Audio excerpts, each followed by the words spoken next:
Bueno, lo prometido es deuda y está aquí ya con nosotros y nosotras como cada martes el profesor Antonio Siriaco. Ustedes saben que él es economista, vicedecano de la Facultad de Ciencias Económicas y Sociales de la UAS.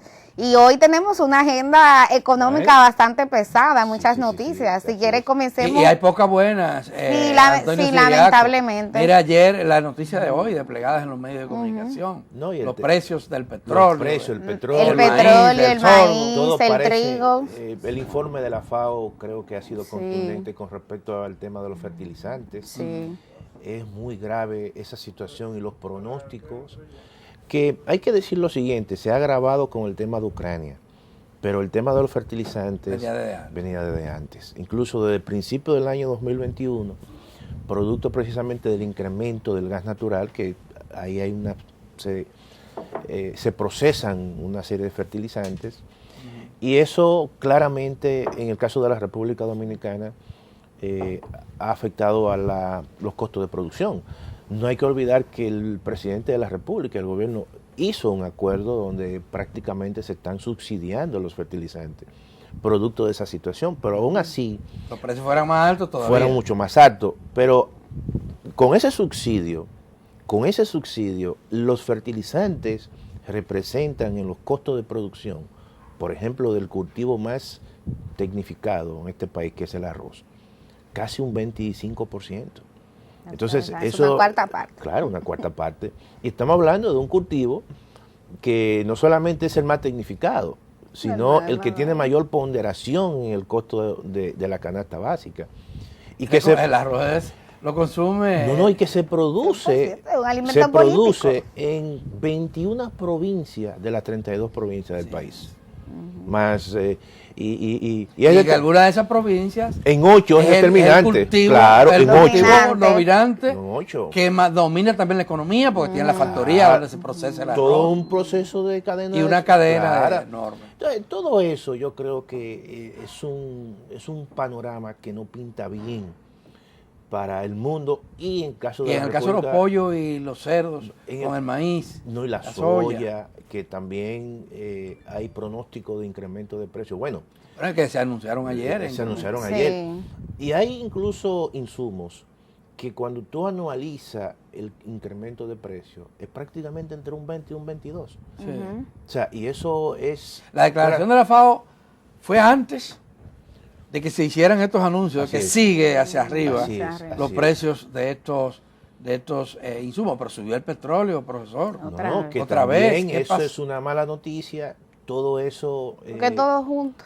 Mira, yo no sé hasta qué punto realmente esto va a generar un impacto, bueno, lo está generando en las finanzas públicas, si se prolonga esta situación. El gobierno ha estado... obviamente restringiendo la inversión pública. Cuando tú analizas todo el tema de la ejecución presupuestaria, es cierto que te ha generado un balance primario positivo, pero cuando tú observas la inversión, el gasto de capital, está muy por debajo de lo que se había pronosticado este año. Y eso significa que los recortes se pueden prolongar más en la medida que esta situación se prolongue más.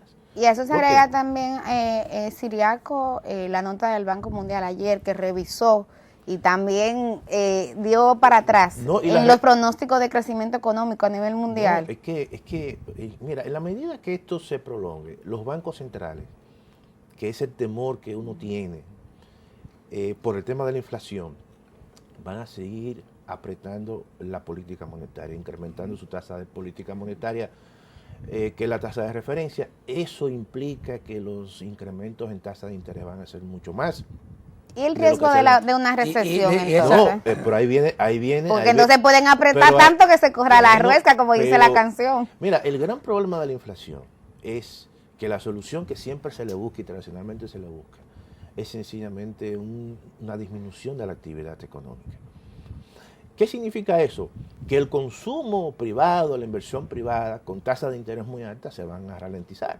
Y como tú has dicho, yo no quiero hablar de usar la palabra recesión, pero la peor combinación que puede haber básicamente es la combinación de la recesión más la inflación. Más la inflación. Inflación. Claro, ayer, bueno, las autoridades han dicho, han reducido un poco las expectativas de crecimiento de la economía, pero todavía se habla de un crecimiento de un 5%.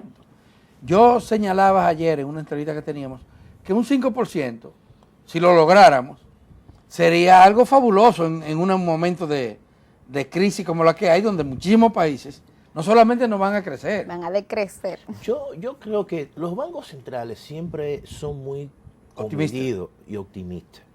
Y nunca quieren, y es lógico que te den una noticia pesimista, porque eso también genera mucho más incertidumbre cuando las instituciones básicamente de orden monetario, que son las que hacen la programación monetaria, te dicen, mira, vamos a tener un crecimiento muy por debajo del crecimiento potencial. Siempre colocan, en el peor de los casos, que la economía va a terminar con un 5%. Yo creo que si esto se prolonga, Millicent y Adalberto, la economía no va a crecer un 5%. Va a estar básicamente en la vecindad del 4, el 4.5%. Y eso uno lo dice, ojalá que no sea así, pero eso es lo que se vislumbra en la medida que esta situación en Ucrania se vaya tensando. Y todo parece indicar que esto se va a prolongar un tiempo mucho más de lo que el mismo Putin había planeado. Y esto va a seguir generando incertidumbre. Los países desarrollados tienen un problema, que eso en cierta manera está generando mucha premura en los bancos centrales, muchos temores. Ya prácticamente en Estados Unidos la inflación es un problema que la misma Reserva Federal va a adelantar incrementos en tasas de interés. Ya incluso el Banco Central Europeo está hablando... ¿Es correcta esa política? Que se aplica aquí también. Yo creo, para mí, que ese no es vamos a decir, la columna vertebral. Los bancos centrales, obviamente en los países desarrollados, con el tema de la pandemia, dieron rienda suelta a la emisión de dinero y entonces, dinero muchas veces inorgánico. Así mismo, como decimos nosotros, un dinero sin respaldo. Sí. Que no fue el caso dominicano. Que no podemos hacerlo aquí. Porque nosotros no lo podemos hacer aquí porque nuestra moneda no es de reserva. Pero en el caso de Estados Unidos, hay una parte de todos esos recursos que ellos emiten que no se quedan en los Estados Unidos, sino que sale fuera por el tema de que gran parte de las reservas... Pero nos penalizan con eso, a todo el que tenemos como referencia el dólar. Claro, no están penalizando. Ahora, por ejemplo, el dólar, ¿qué está ocurriendo? El dólar se está apreciando, eso trae como consecuencia que el peso dominicano, que aquí no ha ocurrido, porque tenemos un colchón, pero tarde o temprano el Banco Central va a ir básicamente soltando un poquito, y eso nos va a afectar a nosotros. Entonces, esas son las situaciones. Los bancos pero a nivel local, a nivel el tema monetario, y en realidad el problema no es solo monetario. No es monetario. Pero bueno, el gobierno aquí ha aplicado la receta casi universal. Ya. Sí. Emisión de dinero cuando esta circulación de dinero, y que bueno, alguien quiere decir que no hubo circulación de dinero. Sí, el banco abarató el costo del dinero. Totalmente. Colocó. Y le dio la facilidad a los bancos comerciales porque bajen el encaje legal. Y también los subsidios. Claro, los programas de asistencia. Pusieron un dinero en manos de la gente, de la población. Y definitivamente hay que decir que el gran comercio, sobre todo, no fue perjudicado por esta situación de pandemia. Déjame decirte que fueron beneficiados. Que el Fondo Monetario, en la reunión en su conferencia anual, que se inauguró, creo que fue ayer, habla de imponer impuestos a las ganancias extraordinarias de empresas que le ha ido muy bien. Ya comenzaron en Argentina a hacer eso. Ahora, ¿qué ocurre? Si lo comenzaron en Argentina, tienen un problema muy serio de inflación. Básicamente hay una... Porque nosotros estamos asustados con esta inflación. Pero cuando uno piensa en Argentina, o en España, países donde la economía fuerte. Todavía aquí estamos, México. Con un solo dígito, claro, la gente lo siente porque es que es el poder adquisitivo de salarios bajos. Entonces, claramente, eso tiene un peso muy fuerte, ¿no? Y eso hay que verlo en términos relativos, ¿no? En función de la canasta de cada país, de los salarios en cada país, y también de la estructura y el tejido social y empresarial de cada país. Pero todavía estamos muy lejos de los picos que hemos alcanzado. No, en años anteriores. No, pero recuérdate en el 2004, 2003, que llegamos a 60%. Claro, casi, o sea, pasamos los 2 dígitos, pero muy lejos. Fue muy lejos, o en los años 90. No, que ahí fue peor, porque 90, ahí hubo una escasez también con inflación altísima. Sí, sí. Entonces, digo, no es para que nos consolemos. No, yo creo que hay que pero el tema del salario que tú tocabas, que bueno, justamente ayer discutíamos, es básico porque eso es lo que se traduce en que tú le des mayor poder adquisitivo a la población. Veíamos, por ejemplo, que ayer el presidente anunciaba un aumento para el sector construcción, pero uno se pregunta, ¿y qué pasa con el salario de los servidores públicos? Tú sabes que yo siempre he creído en los incrementos generales de salario.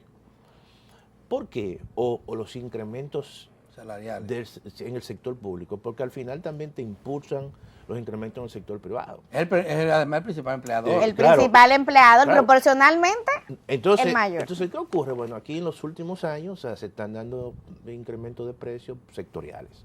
Sector de la construcción, de salario, del sector. Entonces, y esa situación yo creo que deja muy rezagado al sector público en ese sentido. Claro, es una situación bastante difícil porque un incremento en el sector público implicaría que hay que buscar los recursos necesarios. El gobierno... De los bolsillos de la gente. Claro, entonces el gobierno está en una situación bastante difícil porque una parte de esos recursos lo está utilizando en una protección, en subsidio, por ejemplo, a los combustibles, en subsidio a los fertilizantes. Y eso, la situación es muy complicada. Aunque hay que reconocer que el gobierno ha hecho algunos aumentos sectoriales. Los maestros han tenido 2 aumentos cada año. Los médicos, las enfermeras, el sector salud, que son los sectores públicos que más. Y la Policía Nacional. La Policía Nacional, que son los sectores que más. Los son pensionados también. En las nóminas del sector público. Las pensiones también fueron aumentadas. Entonces yo creo que eso es un elemento hasta ahora que ha sido, ¿verdad?, positivo. Pero vuelvo y reitero, los ayuntamientos no pueden hacer eso. No, por el tema de tú sabes, lo grande que son los ayuntamientos, ¿no? Por muchas razones. Y que no le dan el presupuesto que le toca tampoco. Y además, creo que el 6% de los ingresos ordinarios en vez del 10%. Todo eso que tiene limitaciones en esos aspectos. Menos el 6, Antonio. Sí, fuera el 6. Bueno, y le toca el 10. Pero en algún momento le llegaron a dar el 6.